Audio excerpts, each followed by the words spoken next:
আসন্ন ২৬-এর ভোটে কি তবে ভোট দিতে পারবেন না মতুয়া সম্প্রদায়ের মানুষ? বাংলায় এসআইআর প্রক্রিয়া শুরু হবার সাথে সাথে যে আশঙ্কার কালো মেঘ ঘনীভূত হয়েছিল, সেই আশঙ্কাই কি তবে এবার সত্যি হতে চলেছে? যদি প্রায় ১ লক্ষ মতুয়া ভোটার ভোট দিতে না পারেন, তবে কার ক্ষতি? রাজ্যের শাসক দলের নাকি রাজ্যের বিরোধী দলের? যে বিরোধীরা এতদিন পর্যন্ত এই এসআইআর সমর্থন করছিলেন, তাদের সেই সমর্থন কি এবার তাদের পথেই কাটা হয়ে দাঁড়াতে চলেছে? বিপুল সংখ্যক মতুয়া সম্প্রদায়ের মানুষকে সিএ ক্যাম্পের মাধ্যমে নাগরিকত্ব দেওয়ার যে প্রতিশ্রুতি দেওয়া হয়েছিল, সেই প্রতিশ্রুতিরই বা কী হলো? তবে কি বিজেপির কাছে এবার বুমেরাং হতে চলেছে এই এসআইআর? বিপুল সংখ্যক মতুয়া ভোটার যদি কমে যায়, তবে কি বদলে যেতে পারে ভোটের সমীকরণ? নমস্কার, আপনারা দেখতে শুরু করেছেন এডিটার্স ডায়েরি। আমি ভাস্কর দত্ত। এই এডিটার্স ডায়েরির ২০০তম এপিসোডে আপনাদেরকে স্বাগত জানাই। বাংলায় এসআইআর প্রক্রিয়া শুরু হওয়ার সময় আপনাদেরকে একাধিক এপিসোডে আমরা বলেছিলাম যে এই এসআইআর প্রক্রিয়ার ফলে যে ক্রাইটেরিয়ার মাধ্যমে নাম বাদ যেতে চলেছে, সেখানে ওই শুধুমাত্র মুসলিম অনুপ্রবেশকারীরাই নন, সেখানে কিন্তু নাম বাদ যাওয়ার সম্ভাবনা রয়েছে মতুয়া সম্প্রদায়ের মানুষেরও। কারণ এসআইআর প্রক্রিয়ায় ধর্মের ভিত্তিতে নাম সংযোজনের বা বাদ দেওয়ার কোনো ক্রাইটেরিয়া ছিল না।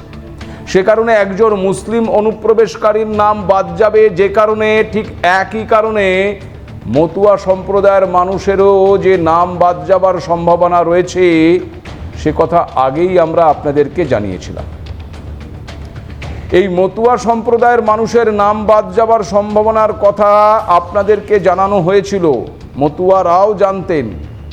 কিন্তু আমরা দেখতে পেয়েছিলাম যে এসআইআর ঘোষণার অনেক আগে থেকেই মতুয়া অধ্যুষিত ওই এলাকাগুলোতে বিজেপির তরফ থেকে ক্যাম্প তৈরি করা হয়েছিল, সিএএ ক্যাম্প। মতুয়া সম্প্রদায়ের মানুষদের বলা হয়েছিল যে ওই সিএএ ফর্ম ফিল আপ করবে যারা, তারা নাগরিকত্বের সার্টিফিকেট পাবেন, আর সেই সমস্ত নাগরিকত্বের সার্টিফিকেটের মাধ্যমেই ভোটার তালিকায় নাম তুলতে পারবেন তারা। আর সেই কারণে আমরা দেখেছিলাম যে বিজেপি দ্বারা পরিচালিত ওই সিএএ ক্যাম্পগুলোতে উপচে পড়েছিল মতুয়া সম্প্রদায়ের মানুষের ভিড়। এই আশা এবং প্রত্যাশাতেই ওই মতুয়া সম্প্রদায়ের মানুষেরা ওই সিএএ ফর্ম ফিল আপ করেছিলেন যে তারা ভোটার তালিকায় নাম তোলার জন্য নাগরিকত্বের সার্টিফিকেট পাবেন।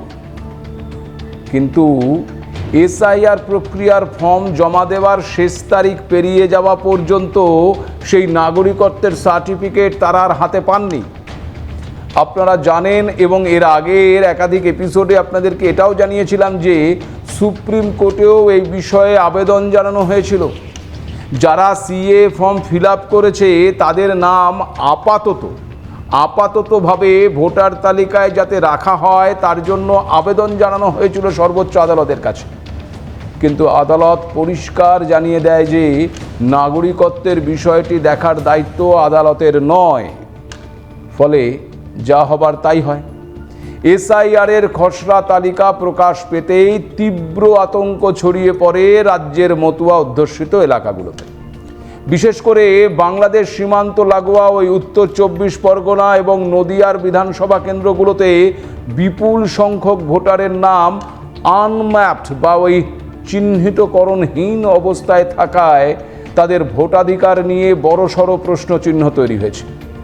রাজনৈতিক মহলের মতে এই আনম্যাপড ভোটারদের বড় অংশই কিন্তু মতুয়া সম্প্রদায়ের মানুষ। আর এই ইস্যুকে কেন্দ্র করে চড়ছে বা তৃণমূল এবং বিজেপির মধ্যে রাজনৈতিক পারদ। কমিশন সূত্রে খবর, ভোটার তথ্য যাচাইয়ের ক্ষেত্রে ওই ২০০২ সালের ভোটার তালিকাকে ভিত্তি বা বেঞ্চমার্ক হিসেবে ধরা হয়েছে। বর্তমান খসড়া তালিকায় যাদের নাম ওই আনম্যাপড দেখানো হয়েছে, মূলত ২০০২ সালের তালিকায় তাদের বা তাদের পূর্বপুরুষের মানে বাবা, মা অথবা ঠাকুরদার নাম খুঁজে পাওয়া যায়নি।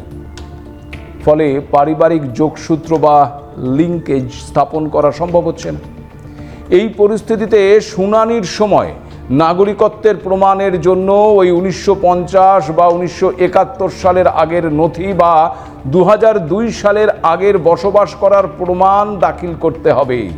আর যা নিয়েই ধোঁয়াশা কিন্তু তৈরি হয়েছে। আবার যাদের নাম খসড়া তালিকায় নেই তারা নতুন নাম তোলার ক্ষেত্রে ফর্ম 6 ফিল আপ করে জমা দিতেই পারেন, কিন্তু সেক্ষেত্রেও যে ওই নথি তাদেরকে দিতে হবে, আর সেই নথি প্রদানের ক্ষেত্রে প্রতিবন্ধকতা থেকেই যাচ্ছে। ফলে খুব স্বাভাবিকভাবেই নতুন নাম তোলার ক্ষেত্রেও আবেদন করে খুব একটা লাভ হবে না। অর্থাৎ এসআইআর প্রক্রিয়ায় সিএএ ফর্ম ফিল আপ করে ভোটার তালিকায় নাম তোলার যে আশা বা প্রত্যাশা ওই মতুয়া সম্প্রদায়ের মধ্যে তৈরি হয়েছিল তা পূরণ তো হলোই না, বরং যাদের নাম 2025-এর তালিকায় ছিল তাদের অনেকের নাম বাদ যাওয়ার আশঙ্কা তৈরি হয়েছে। এই অবস্থায় খুব স্বাভাবিকভাবেই আগামী 2026-এর ভোট থেকে মতুয়াদের একটা বিরাট অংশকে ভোটদান থেকে বিরত থাকতে হতে পারে। সামগ্রিক বিষয়ে গুরুত্ব বুঝে মতুয়া সম্প্রদায়ের মানুষকে বোঝাতে এবার ময়দানে নেমে পড়েছেন কেন্দ্রীয় প্রতিমন্ত্রী শান্তনু ঠাকুর। লাখো মতুয়ার নাম ভোটার তালিকা থেকে বাদ গেলেও তা মেনে নেওয়ার নিদান দিচ্ছেন শান্তনু ঠাকুর, কারণ এই মুহূর্তে তার আর কিছুই করার নেই। মতুয়া সম্প্রদায়ের ক্ষততে কিভাবে প্রলেপ দেওয়া যায় এখন তারই পথ খুঁজছে ওই বিজেপি। সে কারণেই কি শান্তনু ঠাকুর বলছেন 50 লক্ষ অবৈধ ভোটারকে আটকাতে দাম মেটাতে হবে। তার জন্য যদি 1 লক্ষ মতুয়া ভোটার ভোট দিতে না পারেন তা মেনে নিতে হবে। আজকে 50 লাখ রোহিঙ্গা মুসলমান, বাংলাদেশি মুসলমান, পাকিস্তানি মুসলমান যদি বাদ যায়, তার মধ্যে 1 লাখ যদি আমাদের সমাজের মানুষকে একটু স্টপ থাকতে হয়, ভোট দেওয়ার জন্য বিরত থাকতে হয়, তাহলে কোনটা লাভ? কোনো প্রকার চিন্তা করতে হবে না, কোনো প্রকার চিন্তা করার বিষয় নেই। আমরা ভারতবর্ষে সিটিজেনশিপ পাবো। আগামী দিনে আমরা সেই সিটিজেনশিপের মাধ্যমে স্বাভাবিকভাবে বাই ন্যাচারালাইজেশন আমরা ভোটার হবই। মতুয়াদের এই চরম অনিশ্চয়তার মধ্যে গত 20 তারিখ শনিবার যখন প্রধানমন্ত্রী বঙ্গ সফরে এসেছিলেন তখন আশায় বুক বেঁধেছিলেন মতুয়া সম্প্রদায়ের মানুষেরা, কিন্তু আবহাওয়ার বিড়ম্বনায় সেদিন মতুয়াগড়ে সশরীরে পৌঁছতে পারেননি প্রধানমন্ত্রী। টেলিফোনের মাধ্যমেই সেখানে বক্তব্য রেখেছিলেন তিনি। আর প্রধানমন্ত্রীর সেই ভার্চুয়াল ভাষণে এসআইআরে মতুয়াদের নাম বাদ পড়া নিয়ে কিছুটা নীরব ছিলেন প্রধানমন্ত্রী নরেন্দ্র মোদী। পরে একটা সোশ্যাল মিডিয়া পোস্টে সিএর পক্ষে সওয়াল করে ওই মতুয়াদের অভয় প্রদান করেছেন প্রধানমন্ত্রী। সেখানে প্রধানমন্ত্রী লিখেছেন, আমি প্রত্যেকটি মতুয়া এবং নমশূদ্র পরিবারকে আশ্বাস দিচ্ছি আমরা সর্বদা তাদের সেবা করব। তারা তৃণমূলের অনুগ্রহে এখানে নেই, তারা আমাদের সরকারের চালু করা সিএর মাধ্যমে সম্মানের সঙ্গে ভারতে বসবাস করার অধিকার পেয়েছেন। পশ্চিমবঙ্গে বিজেপি সরকার গঠিত হলে মতুয়া এবং নমশূদ্র সমাজের জন্য আমরা আরও বেশি কাজ করব। যদিও মোদির এই বার্তায় কতটুকু চিড়ে ভিজবে তা নিয়ে সন্দেহ থাকতেই পারে।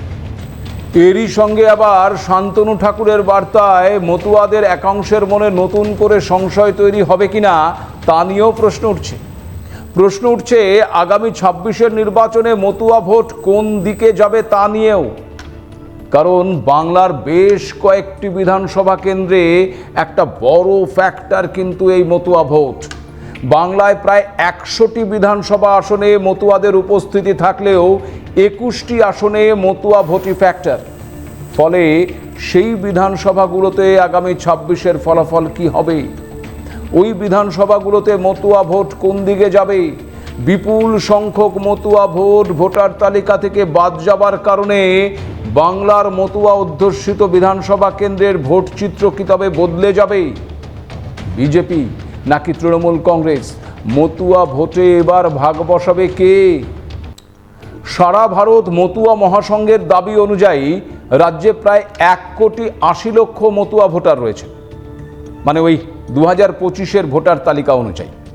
প্রায় 100টি বিধানসভা আসনে তাদের উপস্থিতি থাকলেও 21টি আসনে মতুয়া ভোটই জয় পরাজয়ের নির্ণায়ক ফ্যাক্টর। স্বভাবতই খসড়া তালিকা প্রকাশের পর থেকেই শুরু হয়েছে রাজনৈতিক দোষারোপের পালা। নির্বাচন কমিশনের পরিসংখ্যান বলছে মতুয়া গড় হিসেবে পরিচিত বিধানসভাগুলোতে আনম্যাপ ভোটারের সংখ্যা উদ্বেগ বাড়িয়েছে। খসড়া তালিকা অনুযায়ী সীমান্তবর্তী গাইঘাটায় 14.5%, হাবড়ায় 13.6% এবং বাগদায় 12.7% ভোটারের ম্যাপিং করা সম্ভব হয়নি। অন্যদিকে আবার নদিয়ার কল্যাণীতে এই হার 11.9%, রানাঘাট উত্তর পূর্ব কেন্দ্রে 11.2% এবং বনগাঁ উত্তরে 11.3%। এছাড়াও কৃষ্ণগঞ্জ, রানাঘাট উত্তর পশ্চিম এবং দক্ষিণ, চাকদা, শান্তিপুর এবং হরিণঘাটাতেও 7 থেকে 10%-এরও বেশি ভোটারের নাম ওই অনিশ্চয়তার তালিকায় রয়েছে। বাংলার মুসলিম ভোটারদের মতো এই মতুয়া সম্প্রদায়ের ভোট একসময় ওই বামেদের দিকেই ছিল, পরে তা পরিবর্তিত হয়ে তৃণমূল কংগ্রেসের দিকে ঘুরে যায়।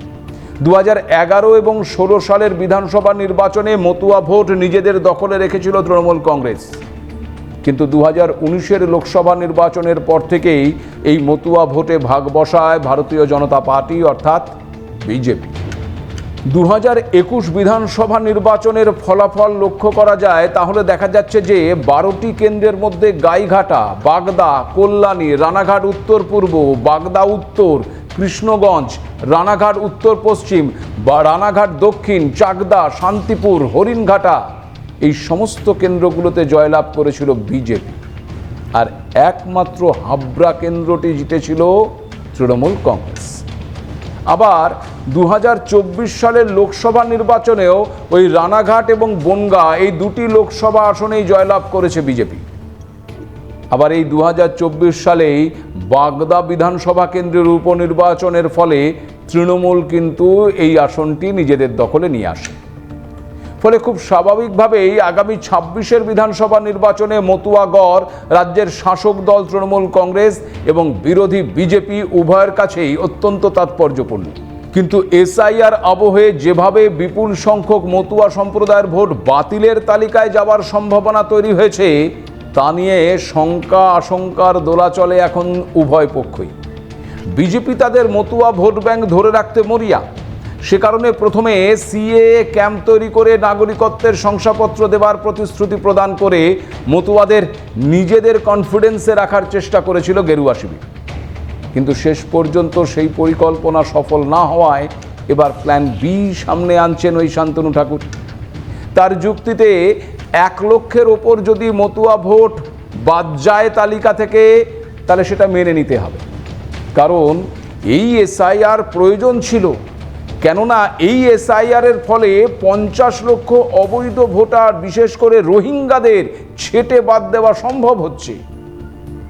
আর যে সমস্ত মতুয়াদের নাম ভোটার তালিকায় থাকছে না, শান্তনু ঠাকুর তাদের আবার চিন্তা করতেও বারণ করেছেন। তিনি এটাও বলেছেন যে ভবিষ্যতে নাগরিকত্বের সার্টিফিকেট পাওয়ার পর প্রত্যেকের নামই আবার ভোটার তালিকায় উঠে যাবে, কাউকেই দেশ থেকে বিতাড়িত করা হবে না। কিন্তু প্রশ্ন হচ্ছে, কেন্দ্রীয় প্রতিমন্ত্রীর এই আশ্বাসে কি বিশ্বাস রাখবে ওই মতুয়া সম্প্রদায়ের মানুষ? অন্যদিকে আবার তৃণমূল কংগ্রেস এই গোটা বিষয়ের জন্য কেন্দ্রের তথা বিজেপির দিকেই কিন্তু অভিযোগের আঙুল তুলেছে। প্রথম থেকেই তৃণমূল কংগ্রেস এই এসআইআর এর বিরোধিতা করে আসছে। এসআইআরকে সামনে রেখে বাংলা অস্মিতার ইস্যুও উত্থাপন করেছে রাজ্যের শাসক দল। এবার মতুয়া সম্প্রদায়ের একটা বিরাট অংশের নাম ওই ভোটার তালিকা থেকে বাদ গেলে সেই বিষয়টিকে যে বিজেপির বিরুদ্ধেই তৃণমূল কংগ্রেস অস্ত্র হিসেবে ব্যবহার করবে তা বলাই যায়। স্বাভাবিকভাবেই মতুয়া সম্প্রদায়ের মানুষের কাছে তৃণমূলের যুক্তি এটাই যে বিজেপির হঠকারী সিদ্ধান্তের ফলেই বিপাকে পড়েছেন মতুয়া সম্প্রদায়ের মানুষেরা। তবে মতুয়া সম্প্রদায়ের মানুষকে ইতিমধ্যেই কিন্তু আশ্বাস দিয়েছেন রাজ্যের মুখ্যমন্ত্রী মমতা বন্দ্যোপাধ্যায়। কারো নাম বাদ যাবে না বলেও জানিয়েছেন তিনি, অর্থাৎ ভোট বড় বালাই। আর সে কারণেই এই মতুয়া ভোট পাওয়ার লক্ষ্যে এখন ঝাঁপিয়ে পড়েছে রাজ্যের শাসক বিরোধী উভয় পক্ষই। এসআইআর আবহে যে জল ঘোলা হয়েছে, আর সেই ঘোলা জলে এখন উভয় পক্ষই মাছ ধরতে চাইছে, তার আমার বলার অপেক্ষা রাখেন। নির্বাচনের ফলাফলের নিরিখে সেদিক থেকে বিজেপির চাপ কিন্তু অনেক বেশি বলেই মনে করছে রাজনৈতিক পর্যবেক্ষক মহল। কারণ মতুয়া অধ্যুষিত এলাকায় অধিকাংশ আসনই যেহেতু বিজেপির দখলে ছিল, তাই এসআইআর আবহে মতুয়াদের বিরাট অংশের নাম যদি বাদ যায়, তাহলে তৃণমূলের হারাবার কিছু থাকবে না, বরং যদি ক্ষতি হয় তা থেকে, তা হবে ওই বিজেপির, এমন সম্ভাবনাই কিন্তু প্রবল। অন্যদিকে আবার এই অবস্থাকে কাজে লাগিয়ে তৃণমূল কংগ্রেস যদি মতুয়াদের ভোটকে তাদের কনফিডেন্সে নিয়ে আসতে সক্ষম হয়, তাহলে সেখান থেকে যদি অতিরিক্ত বেনিফিট তারা ঘরে তুলতে পারে, তাহলে প্রফিট তৃণমূল কংগ্রেসের। এখন দেখার মতুয়ারা শেষ পর্যন্ত কার ওপর ভরসা রাখেন, কোন রাজনৈতিক দল তাদের বক্তব্যের মাধ্যমে ওই মতুয়াদের মন জিততে পারে, মতুয়াদেরকে বোঝাতে সক্ষম হয়। বাংলাদেশের সম্প্রতি যে আবহ তৈরি হয়েছে, সেখানে দাঁড়িয়ে খুব স্বাভাবিকভাবেই ওপারে ফের একবার অস্তিত্ব সংকটে ভুগছেন ওপারের সংখ্যালঘু মানুষেরা, মানে হিন্দুরা। ওপারে অত্যাচারের কারণেই মতুয়া সম্প্রদায়ের মানুষ বিভিন্ন সময়ে ভারতে আশ্রয় নিয়েছেন। ভারতকেই তারা নিজেদের দেশ বলে মেনে নিয়েছেন। কিন্তু ভারতের রাজনীতির ময়দানে তারা ভোটার হতে পারলেও এখনও দেশের নাগরিক হয়ে উঠতে পারেননি। সিএএ প্রক্রিয়ার মাধ্যমে তারা ভারতে নাগরিকত্ব পাওয়ার আশা রেখেছেন, কিন্তু বাংলায় ২৬-এর নির্বাচনের আগে এসআইআর আবহে যে পরিস্থিতি তৈরি হয়েছে, তাতে একবার ফের তারা অনিশ্চয়তার মুখোমুখি। এটা ঠিক যে ভোটার তালিকায় নাম না থাকলেও তাদের কেউ দেশ থেকে তাড়িয়ে দেবে না, কিন্তু সামগ্রিক পরিস্থিতিতে ডিটেনশন ক্যাম্প, অনুপ্রবেশকারী, বাংলাদেশি, এই শব্দগুলো যে বারবার তাদের কাছে ফিরে আসছে, তা তাদের মনে কোনো এক অদ্ভুত দোলাচল তৈরি করতে পারে বলেই মনে করছে তথ্যবিজ্ঞ মহল, যার প্রতিফলন এখন ভোটের বাক্সে প্রতিফলিত হয় কিনা সেটাই দেখার। আজ এ পর্যন্তই। নমস্কার।